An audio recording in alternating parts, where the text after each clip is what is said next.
नमस्कार दोस्तों, स्वागत है आप सभी का शुभम क्लासेस में। दोस्तों, आपके लिए बहुत ही खुशखबरी का और हमारे लिए बहुत ही हर्ष का सब्जेक्ट है कि हमारे इस चैनल की संख्या 7 लाख प्लस हो गई है। ठीक है, तो सब्सक्राइबर हमारे 7 लाख प्लस हो गए हैं। तो इसका मतलब यह है कि लोगों का जो भरोसा है दिन प्रतिदिन हम पे बढ़ता जा रहा है। इसका मतलब हम पे आप लोग यदि भरोसा कर रहे हैं तो हम भी आपकी भरोसा पे खरे उतरने का प्रयास करेंगे। दोस्तों, आप लोग हम लोगों के द्वारा दिए गए जो भी इंस्ट्रक्शंस हैं उसको फॉलो करिए। जो विभिन्न टीचर्स सब्जेक्ट टीचर्स के द्वारा इंस्ट्रक्शन दिए जा रहे हैं वो आप अपनाएं। पर डे आप कम से कम एक चैप्टर जरूर पढ़ने की कोशिश करें। जो आपका बीत चुका है, जो आपका क्लासेस पूरा हो चुका है, उसका आप रिवीजन करिए। यदि उसमें कहीं समस्या आती है तो आप कमेंट बॉक्स में, वीडियो के कमेंट बॉक्स में जाकर के कमेंट करके जरूर बताएं। और आप लोग प्ले स्टोर से, गूगल प्ले स्टोर से शुभम क्लासेस ऐप को भी डाउनलोड करें। ठीक है, और आप अपनी तैयारी को और अच्छी तरीके से बनाएं और अच्छा बनाएं, जिससे कि आप लोग बोर्ड परीक्षा में 90 प्लस नंबर गेन कर सकें। तो दोस्तों, हम लोग ज्यादा बात ना करते हुए आते हैं अपने टॉपिक पर। ठीक है, तो दोस्तों हम लोग का जो टॉपिक हम लोग पढ़ रहे थे केमिस्ट्री, रसायन विज्ञान। रसायन विज्ञान में हम लोग पढ़ रहे थे ऑर्गेनिक केमिस्ट्री, मतलब कार्बनिक रसायन, जिसका चैप्टर था चैप्टर नंबर 10 हेलो एल्केन व हेलो एरीन। ठीक है दोस्तों, यह चैप्टर बहुत ही इंपॉर्टेंट है, बहुत ज्यादा इंपॉर्टेंट है दोस्तों ये चैप्टर। और आपके बोर्ड परीक्षा में हर साल कम से कम एक क्वेश्चन जरूर इस चैप्टर से पूछा गया है। तो अभी तक हम लोगों ने इसके जो विभिन्न इंट्रोडक्शन था उसको हमने पढ़ा था, फिर इसके फॉर्मेशन की विधि पढ़ी थी, वहां पे हम लोगों ने इसके नामकरण की पद्धति पढ़ा था, इसके भौतिक प्रॉपर्टीज के बारे में पढ़ा था। फिर इसके बाद हम लोगों ने पढ़ा था एल्किल हैलाइड की रासायनिक क्रिया विधि। ठीक है, तो दोस्तों वहां पे हम लोगों ने एल्किल हैलाइड की रासायनिक क्रिया विधि पढ़ी थी। हाँ, एक बात और, हमारे कुछ दोस्तों ने एल्किल हैलाइड की रासायनिक क्रियाविधि वाले जो वीडियो था उसमें लोगों ने कमेंट करके, कुछ दोस्तों ने बताया था कि उनको कुछ एक अभिक्रिया थोड़ा सा कम समझ में आई। दोस्तों, मैं आपसे एक और बार रिक्वेस्ट कर रहा हूं कि कृपया करके एक बार आप वह वीडियो दोबारा से देखें, जिससे आप पूरा देखें। ठीक है दोस्तों, आप लोग क्या करते हैं, वीडियो स्टार्ट करते हैं, थोड़ा देर देखते हैं, इसके बाद बंद कर देते हैं। कृपया करके यह करने के बजाय आप लोग वीडियो को स्टार्ट करने के बाद पूरा एंड तक देखें, तो आपको बहुत अच्छे तरीके से समझ में आएगा। यदि दोबारा देखने के बाद भी आपको ये चीजें समझ में नहीं आती हैं, कॉन्सेप्ट आपका क्लियर नहीं होता है, तो आप प्लीज इस वीडियो के कमेंट बॉक्स में आकर के आप बताइएगा कि आप वहां पे जो आपने पढ़ा था दोबारा से पढ़ने के बावजूद आपको अगर क्लियर नहीं हुआ, मैं वादा करता हूं नेक्स्ट वीडियो में मैं उस चीज को दोबारा से पढ़ा दूंगा और आसान शब्दों में पढ़ाने की कोशिश करूंगा। ऐसे तो दोस्तों हम आसान भाषा में ही पढ़ा रहे हैं, लेकिन फिर भी यदि आपको कहीं पे कोई कठिनाई हो रही है तो कृपया करके कमेंट बॉक्स में बताया करें, जिससे हम जो है उसमें और सुधार ला सकें। पिछले वीडियो में, एक आध वीडियो में हमने देखा कमेंट बॉक्स में किसी बच्चे ने कहा कि सर आप सिलेबस का एक अलग से वीडियो बना दीजिए, जो रिवाइज सिलेबस है। तो दोस्तों, मैं ये कहना चाहता हूं कि शुभम सर ने जो है आप लोगों को YouTube पे पूरे सिलेबस का सब कुछ दिया हुआ, रिवाइज सिलेबस का सब कुछ एक वीडियो बना करके दिया है। फिर भी मैं इस वीडियो के कमेंट बॉक्स में, ठीक है, आपको सिलेबस का PDF उपलब्ध करा दे रहा हूं। एक बार उसको आप ध्यान से पढ़िए। यदि फिर भी कोई समस्या आती है तो किसी दिन लाइव सेशन के थ्रू आकर के जो है सर के माध्यम से आप लोगों को सिलेबस ब्रीफ कर दिया जाएगा। ठीक है दोस्तों, तो ज्यादा समय ना लेते हुए चलते हैं हम लोग अपने टॉपिक की तरफ। हम लोगों को आज के वीडियो में पढ़ना है हेलो एरीन का रासायनिक अभिक्रिया। हेलो एरीन की रासायनिक अभिक्रिया, इसका मतलब chemical reactions of hello arene. हमें अध्ययन करना किसका, केमिकल रिएक्शन किसके, हेलो एरीन का। ठीक है दोस्तों, तो जो हमारा हेलो एरीन है वह दो प्रकार के जो है रासायनिक अभिक्रिया, दो क्या आप कह सकते हैं कि तीन प्रकार के रासायनिक अभिक्रिया को प्रदर्शित करता है। ठीक है, पहला आपका क्या है, नाभिक रागी प्रतिस्थापन। ठीक है, क्या पहला, नाभिक रागी प्रतिस्थापन। दूसरा है क्या, इलेक्ट्रॉन रागी प्रतिस्थापन। ठीक है, और तीसरा है आपका धातुओं के साथ क्रिया, धातुओं के साथ दिया है। ये तीन आपके मेजर जो रिएक्शन है, मेजर केमिकल रिएक्शन जो आपके हैलो एरिन शो करते हैं, ये आपके तीन ही हैं। ठीक है, तो जो आपके तीन मेजर रिएक्शंस हैं उनमें जब हम लोग अगर बात करते हैं कि रासायनिक अभिक्रिया कितने प्रकार की होती है, तो वो तीन प्रकार की। कौन कौन सा? नाभिक रागी प्रतिस्थापन, इसका मतलब नाभिक रागी का मतलब क्या है? Nucleophilic substitution reaction. प्रतिस्थापन का मतलब सब्स्टिट्यूशन रिएक्शन। ठीक है, एक का स्थान दूसरा ले ले। ठीक, तो कौन सा? नाभिक रागी। ठीक, दूसरा हो गया आपका इलेक्ट्रॉन रागी प्रतिस्थापन, इसका मतलब electrophile substitution reaction, electrophilic substitution reaction आप इसको बोलते हैं। ठीक है, और तीसरा आपका धातुओं के साथ क्रिया। तीसरा आपका क्या है? धातुओं के साथ क्रिया। चलिए हम लोग देखते हैं पहला रिएक्शन जिसका नाम है नाभिक रागी प्रतिस्थापन। ठीक है, क्या है? नाभिक रागी प्रतिस्थापन मतलब न्यूक्लियोफिलिक सब्स्टिट्यूशन रिएक्शन। तो हमारा भैया जो नाभिक रागी प्रतिस्थापन क्रिया होती है, इसमें क्या होता है? एरिल हैलाइड जो होते हैं हमारे, कौन से? Aryl halide. ठीक है, वो क्या करते हैं? नाभिक रागी प्रतिस्थापन अभिक्रिया के प्रति निम्न कारण से, ठीक है, क्या करते हैं? निम्न कारण से क्रियाशील होते हैं। कौन कौन से कारण है आपके? ये आपका लिखा गया। पहला है अनुनाद प्रभाव, आपका एनसीईआरटी लिखता है अनुनाद प्रभाव, इसका मतलब रिजोनेंस इफेक्ट। ठीक है, अनुनाद प्रभाव। दूसरा है आपका कार्बन हाइड्रोजन बंध में कार्बन संकरण में अंतर। क्या है? कार्बन हाइड्रोजन बंध में कार्बन संकरण में अंतर। ठीक है, मतलब जो आपका कार्बन हाइड्रोजन बंध है उसका जो कार्बन परमाणु है, उसका जो उस पे जो कार्बन परमाणु है, कार्बन परमाणु पे जो संकरण पाया जाएगा उसके संकरण में अंतर के कारण। ठीक है, तीसरा आपका है फेनिल धनायन का अस्तित्व। क्या है? फेनिल धनायन का अस्तित्व। और इसके बाद का आपका है संभावित प्रतिकर्षण के कारण इलेक्ट्रॉन, ठीक है, इलेक्ट्रॉन धनी नाभिक रागी। ठीक है, देखिए इसका क्या चौथा कारण है जो आपका संभावित प्रतिकर्षण के। प्रतिकर्षण का मतलब दो अलग अलग दिशा में। ठीक है, आकर्षण का मतलब आपस में आकर के चिपकना, ठीक है, एक दूसरे की तरफ आना। प्रतिकर्षण का मतलब एक दूसरे के विपरीत दिशा में जाना। कह रहा प्रतिकर्षण, ठीक है, संभावित प्रतिकर्षण के कारण इलेक्ट्रॉन धनी नाभिक रागी, इसका मतलब जो इलेक्ट्रॉन रिच न्यूक्लियोफाइल होगा, इलेक्ट्रॉन धनी न्यूक्लियोफाइल होगा के इलेक्ट्रॉन धनी एरीन की तरफ जाने की संभावना का मतलब कह रहा है जो आपका इलेक्ट्रॉन रिच मतलब इलेक्ट्रॉन धनी नाभिक है, नाभिक रागी है, ठीक है, के उसके इलेक्ट्रॉन का एरिल, ठीक है, जो इलेक्ट्रॉन धनी एरिल है, ठीक है, या एरीन है, उसके तरफ जाने की संभावना क्या होती है? मिनिमम होती है। फिर अगला आपका उसी में हाइड्रॉक्सिल समूह के द्वारा प्रतिस्थापन। ठीक है, तो ये सब सारे जो है कुछ एक कारण है, ठीक है, जिसके कारण क्या होते हैं? आपके एरिल हैलाइड होते हैं नाभिक रागी प्रतिस्थापन क्रिया के प्रति क्रियाशील होते हैं। तो पहला हम लोग देखते हैं यहाँ पे है अनुनाद प्रभाव है, जिसको आप लोग कहते हैं, हम लोग कहते हैं रिजोनेंस। क्या बोलते हैं? रिजोनेंस। ठीक है, इसको अंग्रेजी में बोला जाता है रिजोनेंस प्रभाव। इसका मतलब जैसे कोई एक आपकी बेंजीन रिंग है, ठीक है, क्या आपका कोई एक बेंजीन रिंग है, चलिए यहाँ पे एक बेंजीन रिंग बना लिया जा रहा भैया, ठीक है, यहाँ पे कोई एक बेंजीन रिंग बन गया। अब इस बेंजीन रिंग से आपका, क्योंकि आप एरिल क्या पढ़ रहे हैं? हेलो एरीन पढ़ रहे हैं, ठीक है, हेलो एरीन पढ़ रहे हैं, तो इसमें जो है आपका एक कोई आप जो आपका हाइड्रोजन ग्रुप है वह भी अटैच होना चाहिए। ठीक है, चलिए मान के चलते हैं कि यहाँ पर आपका हाइड्रोजन ग्रुप जो है वो क्या है? क्लोरीन ऐड है। ठीक है, क्लोरीन ऐड है। बात समझ में आई? देखिए ध्यान से देखिएगा दोस्तों, बहुत ही इंपॉर्टेंट है। ठीक है, अभी इसको हम थोड़ी देर के लिए इलेक्ट्रॉन नाभिक प्रतिस्थापन को हटा रहे हैं यहाँ से। ठीक है, यहाँ से थोड़ी देर के लिए हटा रहे हैं। बहुत ही ध्यान से देखिएगा दोस्तों, रिजोनेंस कैसे होता है, किस प्रकार से होता है। बहुत सारे बच्चों का सवाल रहता है, समझ में नहीं आता, तो बहुत ध्यान से देखिएगा। ये आपका क्लोरोबेंजीन है। क्या है? क्लोरोबेंजीन है। और आप लोग सब लोग जानते हैं कि क्लोरीन का एटॉमिक नंबर 17 होता है, जिसके पहले कोष में 2 इलेक्ट्रॉन, दूसरे कोष में 8 इलेक्ट्रॉन तथा तीसरे कोष में 7 इलेक्ट्रॉन होते हैं।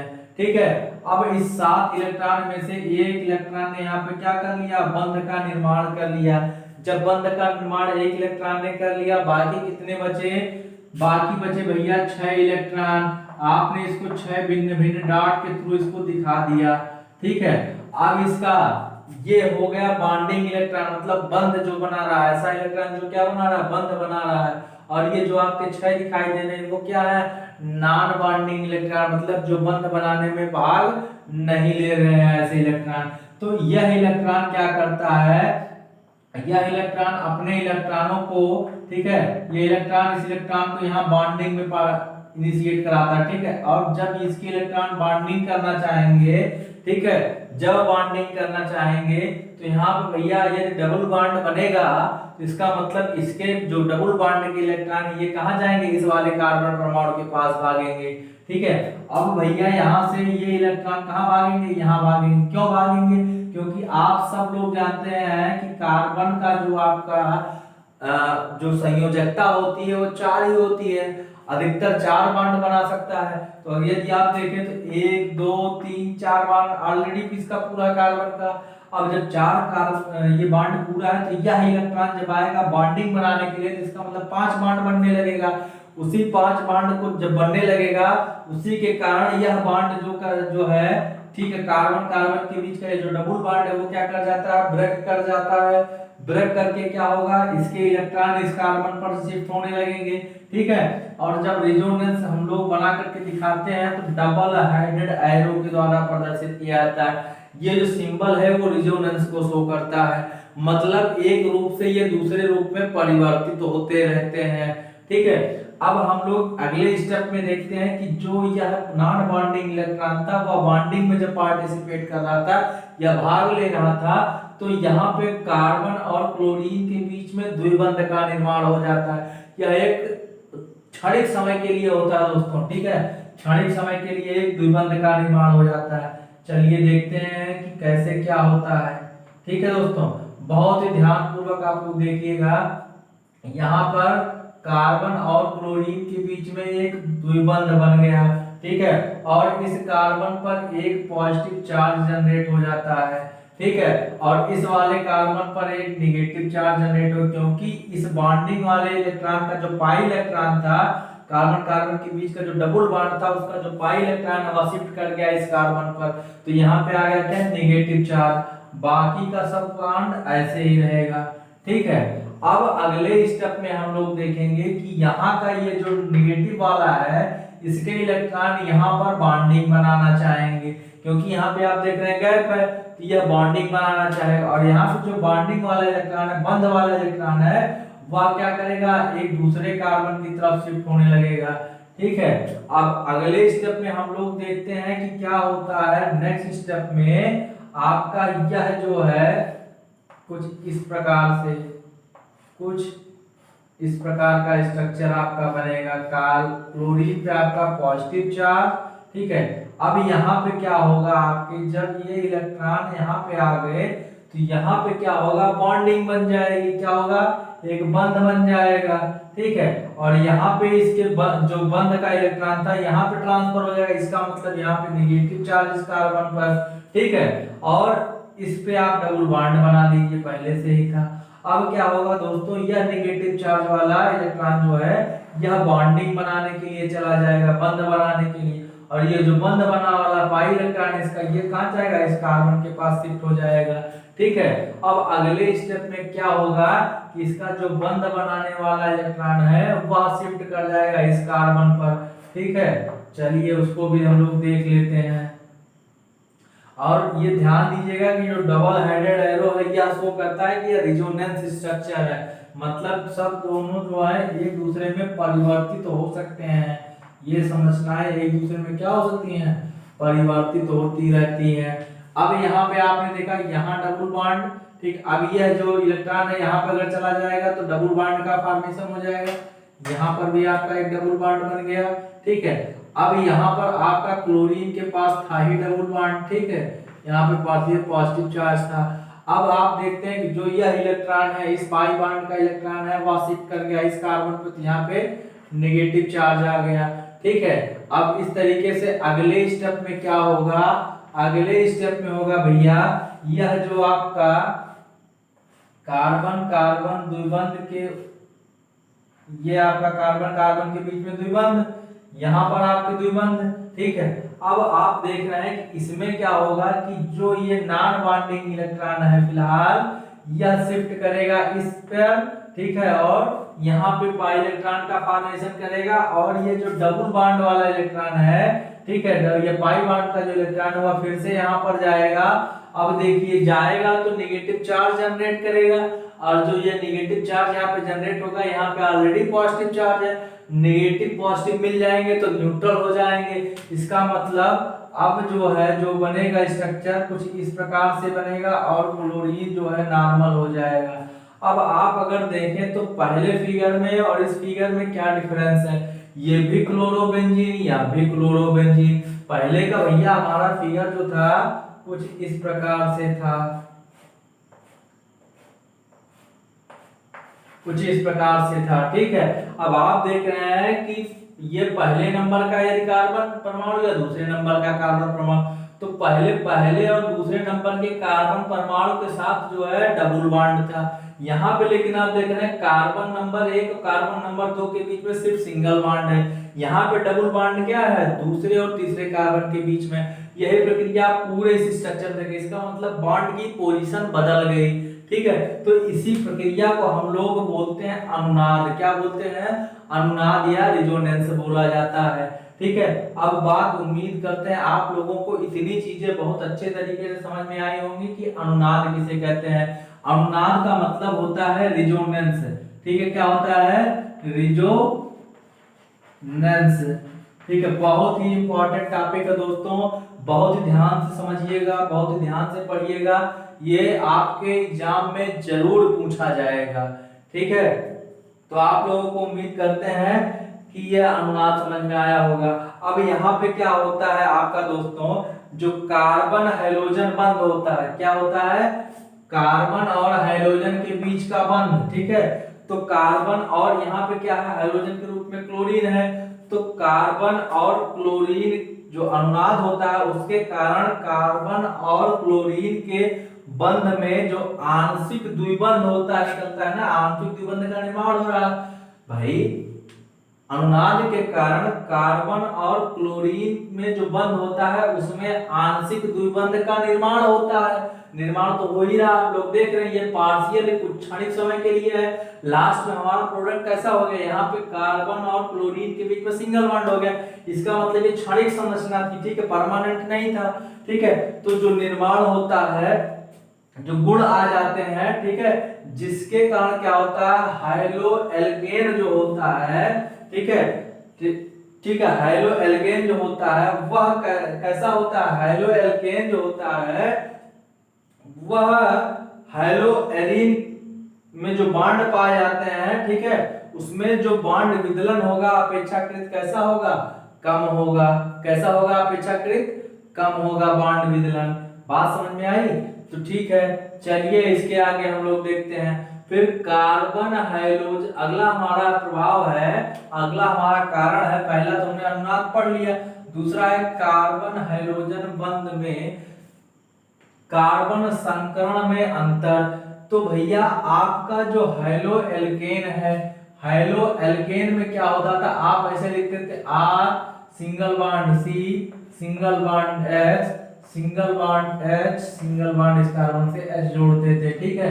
अब इसमें जो कार्बन और हाइड्रोजन का जो बंध बन रहा था, इनका जो लंबाई था, कार्बन और हाइड्रोजन बंध के बीच की जो लंबाई थी वह थी लगभग 177 pm, मतलब 177 pm इसकी लंबाई थी, कार्बन हाइड्रोजन बंध की लंबाई, ठीक है। लेकिन जो आपका हाइलो एरीन बनता है, हाइलो एरीन जो बनता है, उसके हाइलो एरीन में जो कार्बन हाइड्रोजन के बीच का जो बंध होता है, ठीक है, कार्बन हाइड्रोजन के बीच का जो बंध होगा, इस बंध की लंबाई होती है लगभग 169 pm, ठीक है, 169 pm लंबाई होती है। जो बॉन्ड की लेंथ होगी हाइलो एल्केन में वह कार्बन हाइड्रोजन बंध की लंबाई 177 pm और कार्बन और हाइड्रोजन के बीच की लंबाई हेलो एरीन में 169 pm होती है। बात समझ में? इसका मतलब क्या होता है कि जो आपका हेलो एरीन होता है उसमें कार्बन हाइड्रोजन बंध की लंबाई कम होती है। ठीक है, तो आपके जो कार्बन हाइड्रोजन बंध की लंबाई जो होगी वह कैसी होगी? कम होगी। तो इसी के कारण, ठीक है, कार्बन हाइड्रोजन बंध की जो लंबाई होगी वो क्या होती है?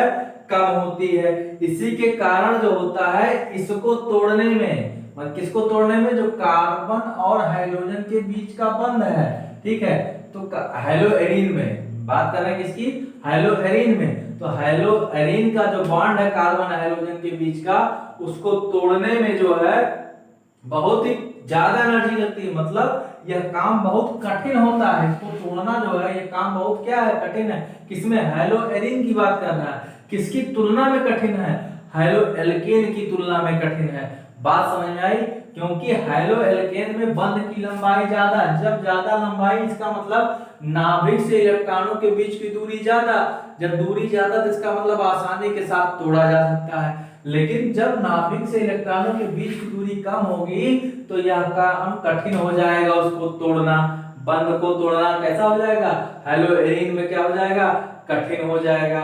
अतः जो होगा हमारा नाभिक प्रतिस्थापन अभिक्रिया जो होगी, नाभिक प्रतिस्थापन अभिक्रिया या नाभिक रागी प्रतिस्थापन जो अभिक्रिया होगी वह हेलो एल्केन की तुलना में, किसकी तुलना में? हेलो एल्केन की तुलना में हेलो एरीन में क्या होगी? कम होगी।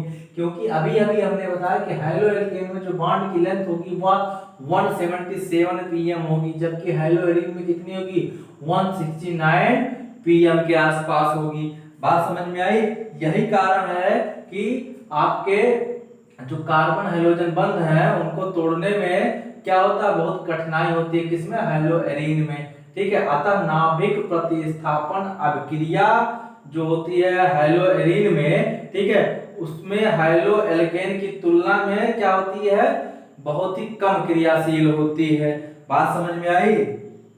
चलिए इतना सा। अब अगला है आपका फेनिल धनायन का अस्तित्व। क्या है अगला आपका? फेनिल धनायन का अस्तित्व। इसका है मतलब स्व आयनन के फलस्वरूप क्या होता है? स्व आयनन के फलस्वरूप, ठीक है, जो स्व आयनन होगा उसके फलस्वरूप हेलो एरीनो से बने, ठीक है, हेलो एरीनो से बना जो फेनिल होगा, फेनिल धनायन होगा, उसमें जो अनुनाद के द्वारा, फेनिल धनायनों में जो अनुनाद होगा, ठीक है, उसके द्वारा अस्थाई नहीं होता है। ठीक है, फेनिल जो धनायनों के द्वारा जो अनुनाद होगा उसमें क्या होगा? अस्थायित्व तो नहीं होगा। बात समझ में आई? हम लोग किसकी बात कर रहे हैं? फेनिल धनायन के अस्तित्व की बात कर रहे हैं। ठीक है, तो जो स्व आयनन होता है, स्व आयनन के फलस्वरूप जो हमारे क्या बनेंगे? हेलो एरीन के। ठीक है, तो हेलो एरीन से बने जो फेनिल धनायन होते हैं उनका जो अस्तित्व होता है वह क्या होता है? अस्तित्व अस्थाई नहीं होता। अस्थाई मतलब परमानेंट नहीं होता है। बात समझ में आई? वो परमानेंट नहीं होता है। ठीक है, अतः जो हमारा SN1 रिएक्शन, SN1 मतलब न्यूक्लियोफिलिक सब्स्टिट्यूशन रिएक्शन, जो SN1 रिएक्शन होगी वह जो है हमारा, उसकी जो संभावना होगी, उसकी जो पॉसिबिलिटी हो जाएगी, किसकी? SN1 रिएक्शन की क्या हो जाएगी? समाप्त हो जाएगी। SN1 रिएक्शन की पॉसिबिलिटी क्या हो जाएगी? समाप्त हो जाएगी, क्योंकि अस्थायित्व तो नहीं होता या अस्थाई नहीं होता है। बात समझ में आई? अच्छा, चौथा पॉइंट, चौथा कारण हम लोग पढ़े थे कि संभावित प्रतिकर्षण के कारण। प्रतिकर्षण मतलब हमने बताया था कि जो है एक दूसरे के विपरीत दिशा में जो जाते हैं उसको प्रतिकर्षण। इलेक्ट्रॉन धनी नाभिक रागी मतलब इलेक्ट्रॉन रिच न्यूक्लियोफाइल, ठीक है, के इलेक्ट्रॉन धनी एरीन के तरफ जाने की संभावना, मतलब आपका जो इलेक्ट्रॉन रिच न्यूक्लियोफाइल है इसका इलेक्ट्रॉन रिच जो आपका एरीन है, ठीक है, के तरफ जाने की संभावना क्या होती है? बहुत ही कम होती है, ना के बराबर होती है। अगला है आपका हाइड्रॉक्सिल समूह के प्रतिस्थापन द्वारा। ठीक है, हाइड्रॉक्सिल समूह के द्वारा प्रतिस्थापित। ठीक है, तो इसका जो प्रतिस्थापन होगा, ठीक, तो उसमें क्या है हमारा 623 डिग्री केल्विन टेम्परेचर पर, कितने टेम्परेचर पर 623 डिग्री केल्विन टेम्परेचर जो होता है इस पर, और इसी के साथ साथ एक मतलब ये टेम्परेचर कितना हो गया, हाई हो गया ना भैया, 623 मतलब इसमें से 273 निकाल दीजिए, तो जो टेम्परेचर बचेगा उसको आप डिग्री सेल्सियस में मेजर कर लेंगे, मतलब ये टेम्परेचर क्या है 300 से ज्यादा है, और साथ ही साथ आपका 300 जो है एटीएम प्रेशर रहेगा, एटीएम मतलब एटमॉस्फेरिक प्रेशर, ठीक है, दाब, ठीक है, 300 दाब रहेगा, एटीएम दाब रहे, 300 एटीएम क्या रहेगा, दाब। एटीएम का मतलब ऑटोमेटेड टेलर मशीन नहीं है जिससे आप पैसा निकालते हैं, एटीएम मतलब एटमॉस्फेरिक प्रेशर से है, ठीक है, ये इकाई है एटीएम, ठीक है, तो 300 आपका जो प्रेशर रहेगा और 623 क्या रहेगा आपका टेम्परेचर रहेगा।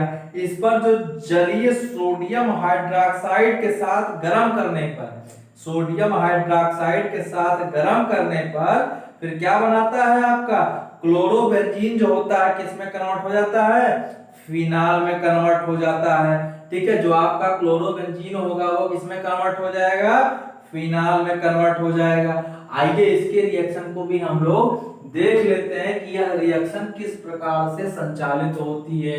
ठीक है, तो आप लोग अभी तक पढ़ रहे हैं नाभिक रागी प्रतिस्थापन, ठीक है, किसमें, हाइड्रोएरिन का। ठीक है, अब कह रहा है, अब क्या कह रहा है कि जो आपका क्लोरोबेंजीन है, क्या है आपका क्लोरोबेंजीन है, मतलब ये आपका हाइड्रोएरिन तो हो गया भैया क्लोरोबेंजीन, ठीक है, या आपका जो क्लोरोबेंजीन है इसमें कह रहा है इसको जो हम 623 kelvin temperature, 300 atmospheric pressure, 300 ATM pressure, ठीक है, और इसी के साथ साथ सोडियम हाइड्रोक्साइड के जलीय विलयन में, ठीक है, ये जलीय विलयन को शो कर रहा है, सोडियम हाइड्रोक्साइड के जलीय विलयन में जब हम इसको क्या करते हैं, हीट करते हैं अर्थात गर्म करते हैं, ठीक है, यह गर्म करने का चिन्ह हो गया। जब इसको हम लोग जो है इतने टेम्परेचर पर क्या करेंगे, गर्म करेंगे या हीट करेंगे, बात समझ में, तो हमारा जो है यह क्लोरोबेंजीन, इसका क्या नाम है, क्लोरोबेंजीन ही तो नाम है भैया, क्लोरोबेंजीन, यह क्लोरोबेंजीन, इसको जब हम सोडियम हाइड्रोक्साइड के जलीय विलयन में 623 डिग्री टेम्परेचर और 300 एटमॉस्फेरिक प्रेशर पर जब गर्म करेंगे तब यह कन्वर्ट हो जाएगा किसमें, फिनाल में, किसमें, फिनाल में कन्वर्ट हो जाएगा। बात समझ में आई। इसी को आप लोग बोल रहे थे हाइड्रोक्सिल समूह के द्वारा प्रतिस्थापन, क्या बोल रहे थे, हाइड्रोक्सिल समूह के द्वारा प्रतिस्थापन। यहाँ पे जो आपका हाइड्रोजन समूह जुड़ा हुआ था उसको आपके इस हाइड्रोक्सिल समूह ने क्या कर दिया, प्रतिस्थापित कर दिया, मतलब आप प्रतिस्थापन का मतलब क्या कर दिया, रिमूव कर दिया। बात समझ में आई। यह क्रिया कब होती है, 623 डिग्री टेम्परेचर पर और 300 एटमॉस्फेरिक प्रेशर पर। बात समझ में आई। अच्छा, जो आप लोगों को अभी हम थोड़ी देर पहले पढ़ा रहे थे कि कार्बन हाइड्रोजन बॉन्ड के जो कार्बन परमाणु के में संकरण का जो अंतर था, ठीक है, वहां पे अभी आप लोगों ने देखा था कि यह जो कार्बन है, ठीक है, यहाँ पे जो कार्बन है इस कार्बन पर sp3 संकरण पाया जा रहा है, ठीक है, जबकि जब आपका यह आपका कोई एक हाइड्रोएरिन था उससे जो कार्बन परमाणु जुड़ता, हाइड्रोजन परमाणु जुड़ता था उसमें क्या था, उसके कार्बन पर sp2 संकरण पाया जाता था। बात समझ में आई। जैसे आपका एल्किल हैलाइड है और एरिल हैलाइड, एल्किल हैलाइड में जिस कार्बन से आपका हाइड्रोजन समूह जुड़ता था उस पे आपका sp3 संकरण पाया जाता था, लेकिन जो आपका हाइड्रोएरिन है, ठीक है, उस पे जो है आपका क्या है, इस पे जो है आपके जो कार्बन परमाणु से हाइड्रोजन समूह जुड़ता है, इस कार्बन परमाणु पर sp2 संक्रमण पाया जाता है। यह भी एक कारण होता है कि जो बॉन्ड की लेंथ होती है कम जो होती है, बॉन्ड की लेंथ कैसी होगी, कम होगी, मतलब 169 pm होगी। इसी के कारण इससे जुड़ना या जो है क्रिया करना आसान नहीं रह जाता, बहुत कठिन कार्य होता है। बात समझ में? चलिए तो हम लोग जो है अभी फिलहाल जो हम लोग देख रहे हैं वो हाइड्रोक्सिल समूह के प्रतिस्थापन के द्वारा, जिसमें हम लोगों ने यह देखा कि कैसे हमारा जो क्लोरोबेंजीन है वह किसमें कन्वर्ट हो गया, फिनाल में। किसमें कन्वर्ट हो गया, फिनाल में। इसको आप लोग क्या बोलते हैं, फिनाल। इसमें जो हाइड्रोक्सिल समूह है उसने रिप्लेस कर दिया किसको, आपके हाइड्रोजन समूह को रिप्लेस कर दिया। ठीक है, तो इसमें क्या होता है कि एक और कंडीशन होती है, एक और कंडीशन होती है। कौन सी कंडीशन होती है भैया, जो अगली कंडीशन होती है उसमें कह रहा है यदि हमारे आर्थो तथा पैरा स्थिति पर, आर्थो अथवा पैरा, ठीक है, यह बेंजीन कोई रिंग हो गया, ठीक है, या कोई एक बेंजीन रिंग हो गया, इस पे यहाँ पे हमने क्या जोड़ दिया, क्लोरीन जोड़ दिया। तो भैया जहां पे समूह जुड़ा पहला, उसके जस्ट नीचे हमने बताया था पैरा, उसके दोनों साइड वाला आर्थो, और आर्थो और पैरा के बीच के स्थान को बोलते हैं क्या, मेटा। ठीक है, तो इसमें कहा जा रहा है कि आर्थो और पैरा पोजीशन पर, कहां पे, आर्थो और पैरा पोजीशन पर यदि जो हमारा अपनयक समूह है कौन सा, NO2, कौन सा, NO2 हमारा क्या अपनयक समूह है। यह जो समूह NO2 समूह जो है अगर ये उपस्थित हो गया तो हेलोएरिन की क्रियाशीलता क्या है, बढ़ जाती है। क्या कर जाती है, हेलोएरिन की क्रियाशीलता बढ़ जाती है। बात समझ में आई, कैसे बढ़ जाती है, हम लोग आइए जो है देखने की कोशिश करते हैं हेलोएरिन की क्रियाशीलता कैसे बढ़ जाती है। अभी तक हम लोग का जो क्लोरोबेंजीन था, ठीक है, तो हम उसमें देखते थे कैसे हाइड्रोक्सिल आयन का निर्माण हो रहा है। अब हम लोग देखेंगे कि जो हमारा NO2 समूह है यदि हमारे आर्थो अथवा पैरा पोजीशन पर या पहले से ही अटैच रहता है तो हम लोग देखेंगे किस प्रकार से क्रियाशीलता बढ़ जाती है। बात समझ में आई, क्या देखेंगे, क्रियाशीलता किस प्रकार से बढ़ जाती है, हेलोएरिन की जो क्रियाशीलता वह कैसे बढ़ जाती है। जैसे यह कोई आपका एक हाइड्रोजन समूह है, हेलोएरिन है, ठीक है, कोई एक आपका हेलोएरिन है, इस मतलब ये क्लोरोबेंजीन ले लीजिए, ठीक है। अब इसमें जो है यह आर्थो पोजीशन हो गई या मेटा हो गई या पैरा क्या है, आर्थो अथवा पैरा पोजीशन पर, किस पर, आर्थो अथवा पैरा पोजीशन पर आपका क्या जुड़ जाए, अपना एक समूह मतलब NO2 कह रहा है। यदि NO2 यहाँ पर जुड़ा हुआ है तब यह क्रिया यदि NaOH के साथ जलीय विलयन में 443 डिग्री केल्विन पर, पहले भी आप देख रहे थे 623 डिग्री टेम्परेचर चाहिए था तब क्रिया करता था, लेकिन यदि यहाँ पे हमारा NO2 समूह जुड़ गया है तो यह क्या कर लेता है, कम ताप पर भी क्रिया कर लेता है। अच्छा, कम ताप पर क्रिया करेगा तो बनाएगा क्या, बनाएगा मेरे भैया, ये आपका कोई बेंजीन रिंग आपने बना लिया और यहाँ पे क्या होता है, जो आपका क्लोरीन है, ठीक है, जो हाइड्रोजन समूह इसका प्रतिस्थापन OH या हाइड्रोक्सिल समूह के द्वारा कर दिया जाता है, ठीक है, और यहाँ पर आपका NO2 लगा हुआ है, ठीक है, तो ये आपका प्रोडक्ट ये बन करके आता है। बात समझ में आई भैया, तो आपका प्रोडक्ट यह कुछ ऐसा ही बन करके आएगा। अच्छा, इसके बाद एक और होता है, ठीक है, आपने अभी तक देखा कि आपके पैरा पोजीशन पर लगा हुआ था, अब आप देखिए कि जो है आपका जो क्लोरीन है, ठीक है, जो NO2 समूह है वह पैरा के साथ साथ कहीं एक जगह और लगा लीजिए। कहाँ पे, हमने बताया थे आर्थो पे, ठीक है, तो चलिए लगा के देखते हैं। ये आपका क्लोरीन, यहाँ पे आपका आर्थो पे NO2 और इस पर भी आपका NO2, ये आपका कौन सी पोजीशन हो गई, पैरा पोजीशन। पैरा पे और आर्थो पोजीशन पर दोनों पर NO2 समूह जुड़ा हुआ है, ठीक है। यह क्रिया अब क्या होगी, 368 डिग्री केल्विन पर होगी। कितने पर? 368 डिग्री केल्विन पर होगी। मतलब टेम्परेचर अब और कम चाहिए भैया, 368 केल्विन डिग्री केल्विन। ठीक है, अभी तक यहाँ पे आप लोग 443 ले रहे थे जब आप इसको सिर्फ पैरा पोजीशन पर ले रहे थे नाइट्रो NO2 ग्रुप को। अब NO2 ग्रुप को आप आर्थो और पैरा दोनों पोजीशन पर ले रहे हैं तो टेम्परेचर और कम हो गया। ठीक है, किसके साथ क्रिया करेगा?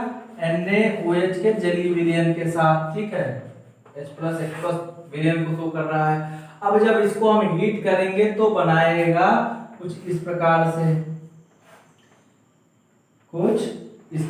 नया कंपाउंड बन करके जो सामने आएगा कुछ इस प्रकार से आएगा। यहाँ पर आपका NO2, यहाँ पर आपका NO2 और यहाँ पर आपका क्या जुड़ गया? OH समूह जाकर के जुड़ गया। बात समझ में आई? तो यह जो है आपके दूसरे रिएक्शन हो गए। अच्छा, तीसरा रिएक्शन है कि जो आपका दूसरा वाला ऑर्थो पोजीशन है। ठीक है, ये दूसरा वाला ऑर्थो पोजीशन है। यहाँ पर भी यदि NO2 ग्रुप समूह जुड़ जाए तो क्या होगा? चलिए भैया उसको भी देख लेते हैं। एक अगले रिएक्शन के माध्यम से हम लोग इसको भी देख लेते हैं। तो यह कोई आपका जो है क्लोरोबेंजीन था पहले, यह आपका कोई एक क्लोरोबेंजीन था पहले। इसमें आर्थो पोजीशन पर, दोनों आर्थो पर, ठीक है, दोनों आर्थो पर NO2 जुड़ गया और पैरा पोजीशन पर भी NO2 जुड़ गया। अब इसको भैया जलीय विलयन NaOH के साथ जो है इसको क्या कराते हैं? हीट। सिर्फ अब इसको हीट करा दीजिए, सिर्फ गर्म करा दीजिए। यह क्रिया क्या होगी? यह आपका जो है OH यहाँ टच हो जाएगा। अब इसके जो है आर्थो, मेटा और पैरा तीनों पोजीशन पर NO2 ग्रुप जाकर के जुड़ गया है। ठीक है, NO2 आर्थो, मेटा, पैरा, आप सब देखें तीनों पे NO2 जुड़ा हुआ है। ठीक है, मतलब जब आप देखते थे कि सिर्फ क्लोरोबेंजीन हमारा NaOH या सोडियम हाइड्रोक्साइड के जलीय विलयन से क्रिया करता था, तो जब सिर्फ NaOH की जो है आपका क्लोरोबेंजीन क्रिया करता था तो वहां पर टेम्परेचर था 623 डिग्री केल्विन। ठीक है, 623 डिग्री केल्विन। और आपका वायुमंडलीय प्रेशर भी बहुत ज्यादा था, 300 ATM प्रेशर था। नॉर्मल इंसान पर, जो नॉर्मल वायुमंडल में आप जिसमें जी रहे हैं, सिर्फ 1 ATM प्रेशर लगता है। सोचिए जब 300 ATM प्रेशर लगेगा कितना ज्यादा प्रेशर होगा भैया। अगर इतना प्रेशर लग जाए हमारे शरीर पर तो हमारी कोशिकाएं क्या, कोई कुछ भी नहीं दिखाई देगा। ठीक है, ब्रस्ट कर जाएगा हमारा शरीर, हमारी कोशिका तुरंत फट जाएगी हमारे प्रेशर के दाब के कारण। ठीक है, तो वहां पे आप जब क्लोरोबेंजीन रिएक्शन करता था तो 623 डिग्री केल्विन आपका टेम्परेचर होता था, 300 डिग्री जो आपका 300 ATM प्रेशर होता था। जब आपका जो क्लोरो नाइट्रोबेंजीन जो आपके पहला पोजीशन पर नाइट्रो का लगा दिया गया, वहां जो अगर वो क्रिया करता था तो वह 443 डिग्री केल्विन पर क्रिया कर जाता था। इसके बाद आपका अगला आया जब आपके एक आर्थो पे तथा एक पैरा पे आपका NO2 समूह जुड़ा हुआ था। ऐसा क्लोरोबेंजीन जब रिएक्शन करता था तो वहां जो आपका कंपाउंड बनता था, उसको बनाने के लिए आपको सिर्फ जो है 365 डिग्री टेम्परेचर या 365 डिग्री केल्विन टेम्परेचर पर हीट करना पड़ता था NaOH को, जलीय विलयन को। लेकिन जब आपके दोनों आर्थो और एक पैरा पोजीशन पर NO2 समूह जुड़ गया, तब बस उसको जो है क्या करना होता था? सिर्फ गर्म कर दीजिए थोड़ा सा। मतलब क्रियाशीलता आर्थो और जो पैरा पोजीशन उस पे यदि आप NO2 समूह को जोड़ते हैं तो क्रियाशीलता क्या थी? हेलोएरिन की जो है बढ़ती जा रही थी। बात समझ में आई? इतनी चीजें उम्मीद करते हैं आपको समझ में आई होगी। ठीक है, अब अगला है आपका इलेक्ट्रॉन रागी प्रतिस्थापन अभिक्रिया। अगला क्या है? अभी तक आप लोग जो है नाभिक रागी प्रतिस्थापन पढ़ रहे थे, अब आपका है इलेक्ट्रॉन रागी प्रतिस्थापन अभिक्रिया। आइए देखते हैं कि आपका इलेक्ट्रॉन रागी प्रतिस्थापन अभिक्रिया है क्या चीज।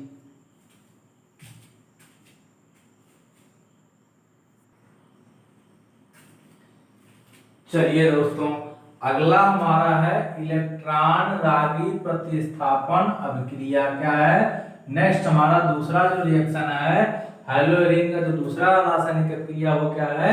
इलेक्ट्रॉन रागी प्रतिस्थापन अभिक्रिया। ठीक है, इसमें क्या होता है, जो हमारा हैलोएरीन बेंजीन की तरह सामान्य हैलो इलेक्ट्रॉन रागे प्रतिस्थापन अभिक्रियाएं कह रहा है। जैसे हमारे बेंजीन जो है वह जो हमारा विभिन्न प्रकार के जो सामान्य इलेक्ट्रॉन रागे प्रतिस्थापन है, ठीक है, वह अभिक्रिया कौन कौन से, जैसे हैलोजनन रिएक्शन, ठीक है, दूसरा है नाइट्रोजनेशन रिएक्शन, नाइट्रीकरण जिसको आप बोलते हैं, फिर सल्फोनेशन या सल्फोनीकरण जिसको बोलते हैं, ठीक है, और इसके अलावा फ्रीडल क्राफ्ट अभिक्रिया, मतलब बेंजीन जो जो हमारा इलेक्ट्रॉन रागी प्रतिस्थापन अभिक्रिया देता वही वही हमारा जो है हैलोएरीन भी देता है। ठीक है, इसका मतलब इसमें जो है आपके हाइड्रोजनेशन रिएक्शन, नाइट्रोकरण, ठीक है, तो इसके बाद सल्फोनेशन या सल्फोनीकरण, इसके बाद फ्रीडल क्राफ्ट अभिक्रिया, यह सारी की सारी अभिक्रियाएं कौन देता है, आपका हैलोएरीन देता है। ठीक है, तो हाइड्रोजन परमाणु के आंशिक निष्क्रिय होते हैं। ठीक है, हाइड्रोजन जो परमाणु होगा हमारा वो क्या होगा, अच्छा इसमें एक चीज और आप लोग देखिएगा कि कैसे किस प्रकार से, ठीक है, आपका जो है हाइड्रोजन परमाणु के आंशिक रूप से निष्क्रिय होते हुए भी जो हमारा इसमें आर्थो तथा जो पैरा पोजीशन है, ठीक है, आर्थो तथा पैरा पोजीशन, जो आर्थो तथा पैरा डायरेक्टिव जो होता है, ठीक है, आर्थो तथा पैरा निर्देशकारी जो प्रभाव होता है, ठीक है, इसमें क्या होता है, हमारा आर्थो तथा पैरा निर्देशकारी प्रभाव होता है। अतः जो हमारा अगला प्रतिस्थापित समूह जुड़ता है, ठीक है, वह कहां जुड़ता है, हाइड्रोजन परमाणु से आर्थो की पोजीशन पर अथवा जो है पैरा की पोजीशन पर जुड़ता है। ठीक है, ऐसे ही समझिएगा, एक एग्जांपल के थ्रू हम लोग इसको समझने की आइए कोशिश करते हैं। कैसे, जैसे कि हमारा कोई एक या हाइड्रोजन समूह जुड़ा हुआ है, हाइड्रोजन समूह को आप लोग रिप्रेजेंट करते हैं एक्स से, ठीक है, यह हमारा कोई एक हाइड्रोजन समूह जुड़ा हुआ है। ठीक है, अब क्या करते हैं, यह हमारा बेंजीन रिंग है, इससे हमारा कोई एक हाइड्रोजन समूह जुड़ा हुआ है। अब क्या करेंगे, आप लोग जो है आप जानते हैं, जैसे जो हमने क्लोरीन का वहां पे बताया थे कि इसके लास्ट आयतन कोष में 7 इलेक्ट्रॉन होते हैं, तो हाइड्रोजन के सभी कोई भी एलिमेंट हो, ठीक है, सबके आयतन कोष में 7 इलेक्ट्रॉन होगा। तो देखते हैं कि उसमें फिर क्या होता है। तो जो यहाँ पे जो इसके नॉन बॉन्डिंग इलेक्ट्रॉन है, जो बंध नहीं बना रहे हैं, उसके इलेक्ट्रॉन यहाँ पे क्या करेंगे, शिफ्ट करेंगे। जब उसके इलेक्ट्रॉन यहाँ पे शिफ्ट करेंगे तो ये जो बॉन्डिंग के कार्बन कार्बन के बीच का जो द्विबंध है, इसके इलेक्ट्रॉन इस कार्बन पे शिफ्ट कर जाएंगे।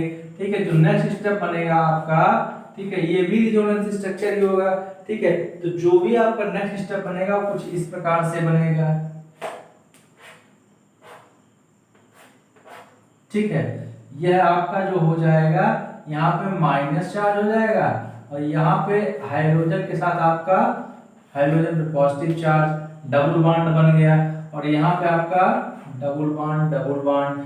अब यहाँ पे यह जो है नॉन बॉन्डिंग इलेक्ट्रॉन यहाँ पे शिफ्ट करेगा, ठीक, और यह जो बॉन्डिंग इलेक्ट्रॉन है इस कार्बन पर शिफ्ट करेगा। ठीक, तो अगले स्टेप में आप लोग देखेंगे कि जो आपका ये बना कुछ इस प्रकार से स्ट्रक्चर बन करके सामने आएगा। ठीक है, यहाँ पे आपका हाइड्रोजन समूह जिसपे पॉजिटिव चार्ज है, यहाँ पर अब जब ये है यहाँ पे ये शिफ्ट करेगा तो यहाँ पे डबल बॉन्ड बन जाएगा। ठीक है, और जब बॉन्डिंग के इलेक्ट्रॉन पाई इलेक्ट्रॉन यहाँ पे शिफ्ट करेंगे तो इस कार्बन पर नेगेटिव चार्ज आ जाएगा। ठीक है, और यहाँ पे जो आपका डबल बॉन्ड ऐसे ही बना रहेगा। अब क्या होगा कि जो नॉन बॉन्डिंग इलेक्ट्रॉन है यह जो है बॉन्ड बनाने के लिए चला जाएगा, जो बॉन्डिंग इलेक्ट्रॉन है इस कार्बन पर शिफ्ट कर जाएंगे। ठीक है, तो अब अगले स्टेप में क्या होगा दोस्तों, अगले स्टेप में आपका यह कोई एक जो है इस प्रकार से संरचना बनेगी। ठीक है, ये जो है आपकी एक संरचना बनी, इस पे पॉजिटिव चार्ज, अब यहाँ पे आपका डबल बॉन्ड, यहाँ पे अब देखिएगा यहाँ पे जब डबल बॉन्ड हो गया तो ये जो नॉन बॉन्डिंग इलेक्ट्रॉन यहाँ पे बॉन्डिंग में पार्टिसिपेट कर जाएंगे, मतलब इसका यहाँ डबल बॉन्ड हो गया। अब जो यहाँ पे डबल बॉन्ड का इलेक्ट्रॉन तो वो कहाँ शिफ्ट कर गया, इस पोजीशन पर शिफ्ट कर गया। ठीक है, इसका मतलब इसके ऊपर क्या आ गया, नेगेटिव चार्ज आ गया। अब इतनी बात आप लोगों को समझ में आई होगी। अब आप लोग देखेंगे कि यहाँ पे आपका हाइड्रोजन समूह जुड़ा हुआ है, उसके एक जगह आर्थो पोजीशन पर, दूसरी जगह पैरा पोजीशन पर, और तीसरी जगह फिर ऑर्थो पोजीशन पर। ठीक है, तीनों जगह आपका इलेक्ट्रॉन प्रतिस्थापित समूह जो है ये डायरेक्ट कर रहा है हाइड्रोजन समूह की यहाँ पे आपका इलेक्ट्रॉन प्रतिस्थापित समूह आकर के क्या कर जाए, अटैच कर जाए, बात समझ में, जुड़ जाए बात। ठीक है, तो यह जो है आपका एक अब वो दे रहा है, एक पोजीशन दे रहा है। तो ये सारे के सारे एक दूसरे के अनुनाद है या रिजोनेंस शो कर रहे हैं, सब एक दूसरे में बदलते रहते हैं, क्षणिक होते हैं। ठीक है, ये इंटरचेंज थोड़ी देर के लिए होता रहता है, बात समझ में आई। तो आइए हम लोग इसमें देखते हैं, कुछ रिएक्शंस को देखते हैं। ठीक है, जो हमारा पहला रिएक्शन है वो है हैलोजनन। आपने यहाँ पे क्या लिखा है, हैलोजनन। हैलोजनन में क्या होता है दोस्तों, चलिए देखते हैं हैलोजनन रिएक्शन। हमारा बेंजीन भी, जो बेंजीन हमारा जो हैलोजनन रिएक्शन शो करता है, तो वैसे हमारा हैलोएरिन भी जो है हैलोजनन रिएक्शन को शो करता है। इसमें क्या होता है कि हमारा जो बेंजीन रिंग है, क्लोरोबेंजीन है, ठीक है, ये हम लेते हैं क्लोरोबेंजीन। क्या ले रहे हैं, क्लोरोबेंजीन। इसकी क्रिया करा गया Cl2 से, किसकी उपस्थिति में, निर्जल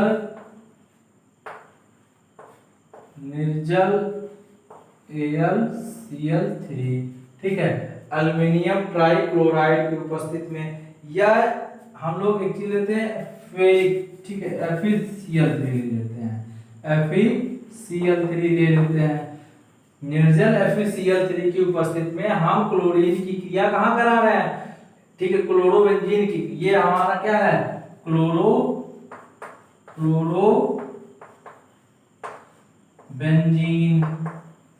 ठीक है, इसकी जब क्रिया कराएंगे तो हमारा जो प्रोडक्ट बनेगा वह दो प्राप्त होगा।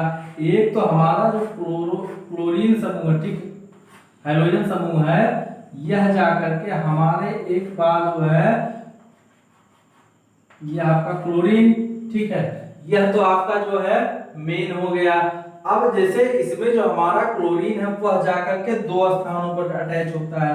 एक पहला स्थान अटैच होगा आपका जो है पैरा पोजीशन पर। पैरा पोजीशन पर तो इसको बोलेंगे 1 2 3 4।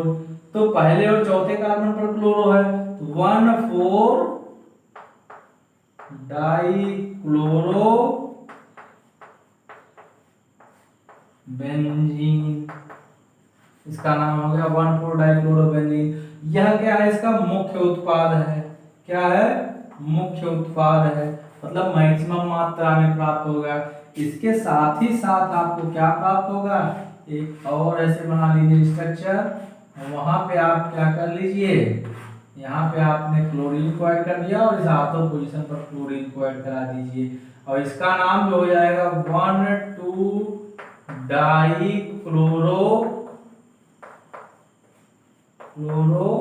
क्लोरोबेंजीन।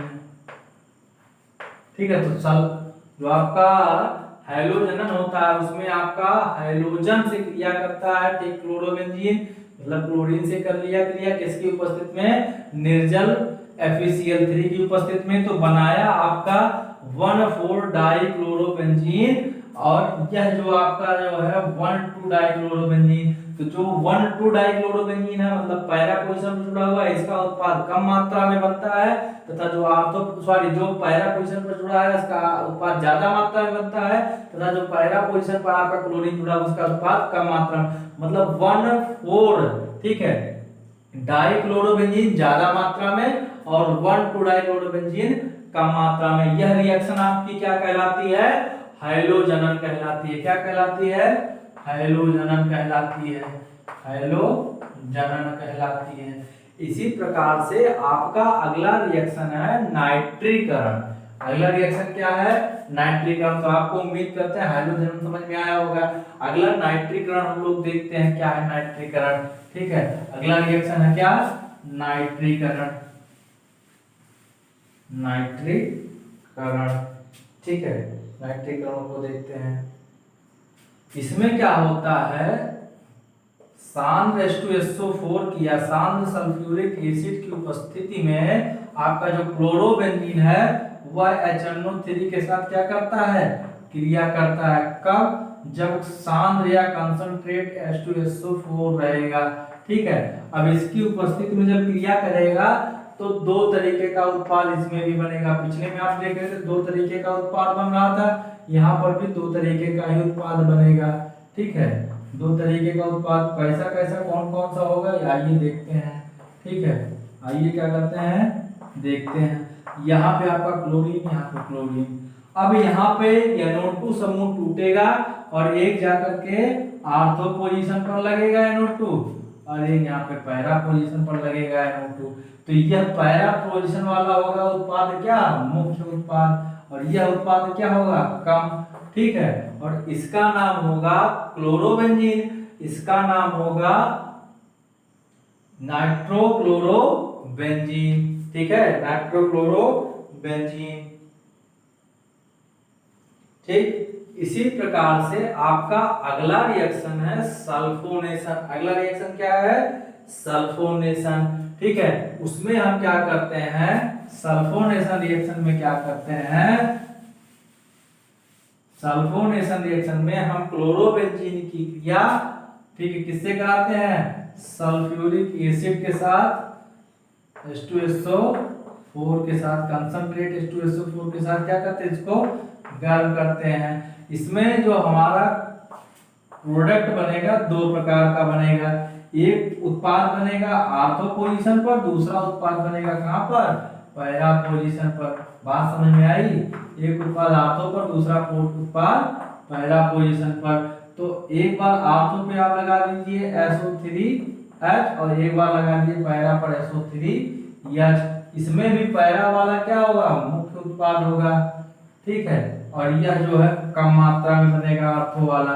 ठीक है, इसको हम लोग बोलते हैं chlorobenzene sulphonic acid. Chlorobenzene sulphonic acid, chlorobenzene sulphonic acid. बात समझ में आई, तो इसको बोलेंगे हम आर्थो क्लोरोबेंजीन सल्फोनिक एसिड, इसको बोलेंगे पैरा क्लोरोबेंजीन सल्फोनिक एसिड। ठीक है, तो आपका जो है पैरा, ठीक है, या इसको आप बोल सकते हैं 4 ठीक है क्लोरोबेंजीन सल्फोनिक एसिड, इसको बोल सकते हैं 2 क्लोरोबेंजीन सल्फोनिक एसिड। ठीक है, तो यह आपका कम मात्रा में मतलब पैरा वाला जो प्रोडक्ट होगा ज्यादा में और आर्थो वाला जो प्रोडक्ट होगा वो कम मात्रा में बनेगा। ठीक, इसी प्रकार से आपका है फ्रीडल क्राफ्ट अभिक्रिया। अगला आपका क्या है फ्रीडल क्राफ्ट अभिक्रिया। आइए उसको भी हम लोग देख लेते हैं फ्रीडल क्राफ्ट अभिक्रिया क्या है। फ्रीडल क्राफ्ट अभिक्रिया में दोस्तों क्या होगा आपका मेथिल क्लोराइड क्रिया कर लेता है, क्लोरोबेंजीन से आपका क्या क्रिया कर लेता है मेथिल क्लोराइड क्रिया कर लेता है।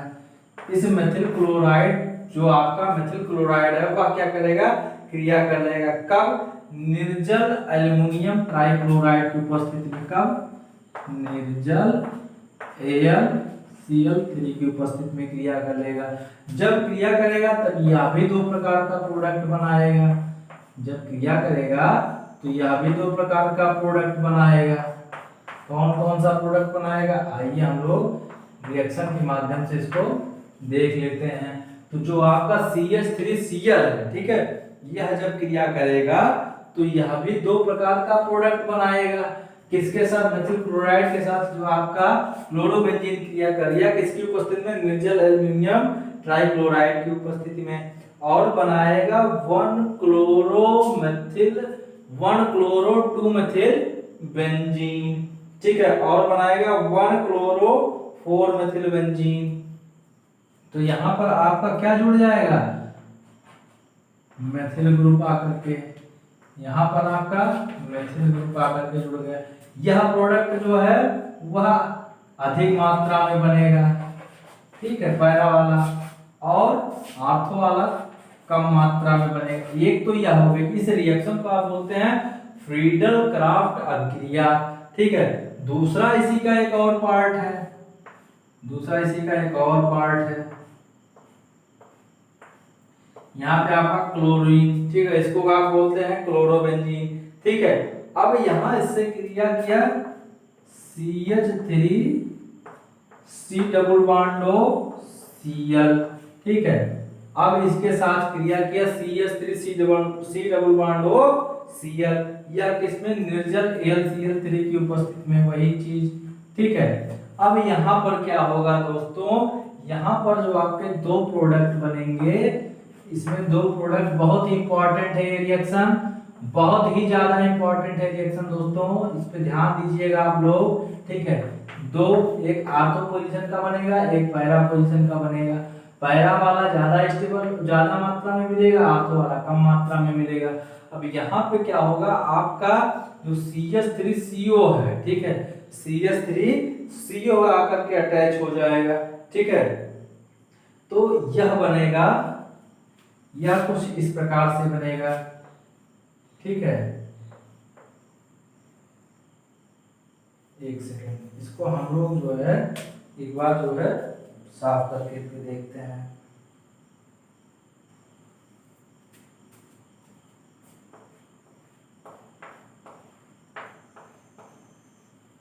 ठीक है, एक बार ये आर्थो पोजीशन पर और इसके बाद यहाँ पर पैरा पोजीशन पर। ठीक है, यह आपके दो प्रोडक्ट बने जिसका नाम है क्या, क्लोरोएस्टोफिनोन। क्या नाम है, क्लोरोएस्टोफिनोन। 2 क्लोरोएस्टोफिनोन और 4 क्लोरोएस्टोफिनोन। तो आपका 2 क्लोरोएस्टोफिनोन वाला या आर्थो वाला जो पोजीशन पे रहेगा एस्टोफिनोन, ये क्या होगा, कम मात्रा में, और यह क्या होगा, अधिक मात्रा में बनेगा। इतनी बात उम्मीद करते हैं आपको समझ में आई होगी। यह था आपका इलेक्ट्रॉन रागे प्रतिस्थापन अभिक्रिया। अच्छा, इसके बाद आपका बचता है धातुओं के साथ हैलो एरिन की क्रिया। वहां पे आपका दो रिएक्शन मेनली चलता है, वह है आपका वुड्स फिटिंग अप क्रिया और फिटिंग अप क्रिया। ठीक है, तो हम लोग वुड्स फिटिंग अप क्रिया और फिटिंग अप क्रिया अगले लेक्चर में पढ़ेंगे। तब तक के लिए दोस्तों आप लोगों बहुत मेहनत कर करके इसको एक बार दो बार अगर नहीं समझ में आता तो कम से कम इस पूरी वीडियो को 2 बार देखिएगा, आपको डेफिनेट समझ में आएगा। अगर फिर भी नहीं समझ में आता तो कमेंट करके जरूर बताइएगा, हम फिर कुछ और सुधार के साथ कुछ और सरल भाषा में प्रयास करेंगे आपको समझाने का। तब तक दोस्तों आपको बहुत बहुत धन्यवाद।